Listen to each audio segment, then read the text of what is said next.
Bonjour tout le monde et bienvenue pour une autre consultation du tarot pour connaître les prévisions.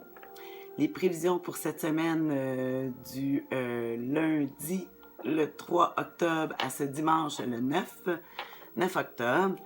Mon nom est Tania Bélanger. Je suis la sorcière bien-aimée du Nord. Je suis coach tarologue, oui, et maintenant depuis presque un an. Je fais des vidéos toutes les semaines pour nous aider à traverser les semaines, à traverser toute une question d'attitude et de comportement. Hey, j'échappe des cartes. Écoutez, j'ai fait un gros salon en fin de semaine avec l'équipe de Voyance Directe. C'était vraiment le fun. Mais je suis un petit peu fatiguée. Pas fatiguée, mais contente, mais ouais, j'ai travaillé fort pour le kiosque. Bon, alors, cette semaine, quelle va être notre humeur, la tendance de l'humeur cette semaine? Oh, l'as de coupe! Hey, là, c'est le fun. Ça fait différent de tout ce qu'on a eu à date pour, je dirais, les 3 derniers mois. On voit que l'as de coupe, j'amène toujours ça comme une bénédiction. Aussi une réflexion, une nouvelle idée, une idylle amoureuse. En tout cas, le cœur est au centre de notre attention. Cette semaine, oh, il va y avoir un défi. Hein? C'est une belle humeur. Hein? Les couples qui représentent toujours les sentiments, les émotions, avec un as ici qui nous annonce. Des fois aussi, j'appelle la carte de la bénédiction. Ah, hey, le défi.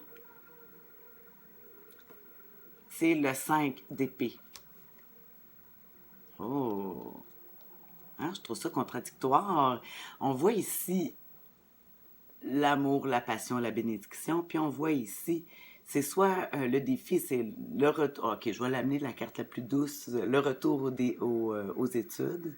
On peut dire ça aussi. Mais ici, ça montre que soit qu'on doit faire face à des gens qui vont se servir en pensant juste à leurs propres intérêts. Hein? Puis on voit une personne ici qui est déçue de l'autre côté. Là, mais aussi, ça peut être nous, le personnage ici, qui montre que dans la vie, des fois, il faut prendre qu'est-ce qu'on a à prendre. Puis c'est dommage. Il y a des perdants. Hein? Quand il y a un concours, disons, il y a 30 participants, ben, il y a juste un gagnant. Puis tous les autres, ils sont déçus. Des fois, c'est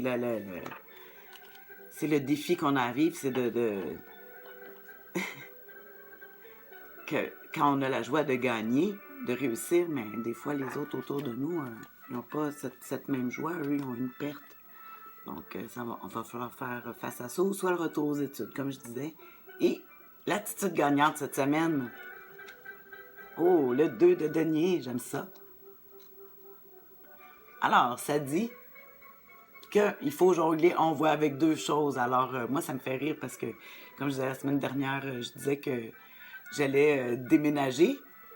Alors, je me vois en train de faire des boîtes, là, ouais, de transporter les choses. Je vais aussi aller travailler comme ce soir, faire des consultations du tarot dans un restaurant. L'ancestral. À la plaine, oui. Alors, bon, en tout cas, c'est ce que je dirais à tout le monde, là. Pour nous, cette semaine, ce qu'on doit faire, on voit quelqu'un qui jongle, on dirait qu'avec les nouveaux éléments, on est content, on voit peut-être vivre un petit peu de la... Comment je pourrais dire ça, comme de l'égoïsme, mais c'est pour le travail, En tout cas, on se rappelle de ce que j'ai dit tout à l'heure, vous regarderez la vidéo. En tout cas, moi, je vais la regarder une couple de fois, je pense. Oui, alors, j'ai bien hâte. Cette semaine, alors, c'est vraiment mieux. Hein? Je vois une amélioration. Alors, tout le monde, on passe à l'action cette semaine. C'est la solution, hein, cette semaine, la bonne attitude à avoir. C'est de se mettre à l'action, de jongler. Jongler avec les éléments, les nouvelles choses. Avoir des bons objectifs. Bon, mais sur ce, je vous souhaite une excellente semaine. Et n'hésitez pas à m'écrire des commentaires. J'aime ça. Ça me donne une interaction avec vous. Puis à tout le monde aussi qui m'écoute aussi en Europe. Bonne semaine. Allez, on passe à l'action. On jongle.